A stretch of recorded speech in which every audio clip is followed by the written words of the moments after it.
He's climbed the greatest of heights with Black Caviar. He's had that time on the sidelines which he's had plenty to say about, and now he's back with a raging hot Melbourne Cup favourite. He is Peter Moody. Hi, Pete. Morning, Ads. All right, let's get into it. You had those 4 years away from training. When you came back, you thought it might take a fair while to find a lovely horse, but here you are. You've found, dare I say it, potentially a staying version of Black Caviar. Yeah, it's been a pretty exciting ride. We're sort of, I suppose, 15, 16 months or maybe longer back into the journey. And, to happen across a horse like this quickly, it's really taken us by surprise. We thought if we found a nice horse, it might have been amongst our young ones, but lovely to have a horse of this calibre come into the yard. I'm also interested, you're older and wiser now. You've had that time out. You don't have a massive stable like you did have. Could you enjoy this guy even more than you did Black Caviar in some ways? Yeah, well, hopefully the potential's there to do that. If he has a bit of longevity about him, obviously you see great horses like Black Caviar and Winks and Makybe Diva. They did it year in, year out, and kept backing it up. And this bloke's been a little bit of a one-hit wonder to this point. He's done it all in a short space of time. So let's hope he can continue to build on it. And I suppose I'll be able to let you know in 12 or 18 months' time if he's still going around at the top of the game, if it's going to be more enjoyable or not. But it's certainly been a great ride thus far. Pete, a week or so back, we had a chat with Chris Waller about all of the pressure that went with training Winks. I know you must have felt so much of that with Black Caviar as well.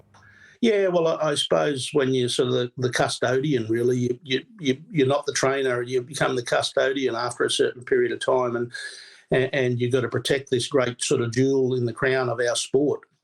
And the sad thing that builds is it's more about relief each time you are able to win than it was actual enjoyment. And, I thought I was coping with it really well throughout her career, but it wasn't until I actually retired her how much of a weight got lifted off my shoulders and, sort of how emotional I became about it right at the death knell, really. All right, let's get on to Incentivise. And, well, it's exceeded anyone's wildest dreams what's happened. Those 3 unbelievable wins. Caulfield was just mind-blowing. I think funny thing, he was aided by the draw. When he drew that outside gate and there was going to be no interference and he was just going to be able to stride to wherever he wanted to be, it was a good win, but I reckon he was may have been made look a little bit more special by the way the track played and everything like that. But he still had to go out, get the job done, sit wide, make a long sustained run and just really put them to the sword. Not many horses can make a 5 or 6 furlong run and sustain it, and that's where those horses with a sharper turn of foot might be able to do it for a furlong or 2 furlongs, but he can do it for 4 or 5 furlongs, and he just sort of grinds the opposition away. Why won't it be the same in a Melbourne Cup? Couple of factors, obviously, the 1.5 kilo penalty, going to the 3,200, and also end of a longish campaign when you consider there wasn't a big spell in between Queensland and spring. There's quite a few more variables heading into the Melbourne Cup. He's looked strong through the line at 2,000 and 2,400. You've got to tack another sort of half mile on the end of that. I suppose the positives out of it, Brett Preble basically had to steer him into a fence up at the 1,200 metre, 1,400 metre shoot at Caulfield to stop him. he basically went 2 mile that day. And I do agree with your sentiments. He's coming through a long campaign.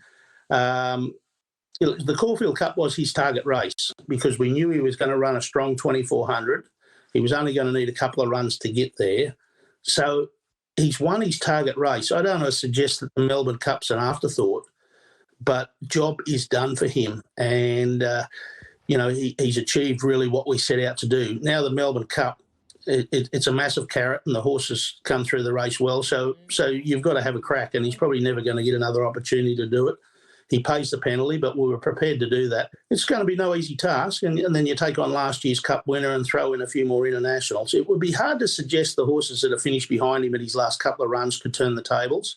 Is there a new kid on the block amongst the locals, maybe a Grand Promenade type horse? Or then you've got Twilight Payment and Spanish Mission, I suppose, out of the internationals. So if he can maintain his form, it's going to take a hell of an effort to beat him. Or are one of those internationals going to pipe up and say, hang on, you Aussies have been kidding yourselves, this horse's form's not as good as you think? I suppose that's another way of looking at it. What would winning a Melbourne Cup mean to you? to line up with a genuine hope in the race. And it's, out of a handful of runners, it's probably the first time that I've ever had a genuine hope. It's pinch yourself stuff. What would it mean? I don't know what it'd mean. I hope I can tell you Tuesday afternoon, Ads. That's what I'm hoping. Oh, great stuff. Well, look, thanks for lighting up what's been a magical spring carnival so far with Incentivise, and great insights as to how you look going into the Melbourne Cup. Best of luck on that first Tuesday in November. Looking forward to it, mate. It's going to be one hell of a ride.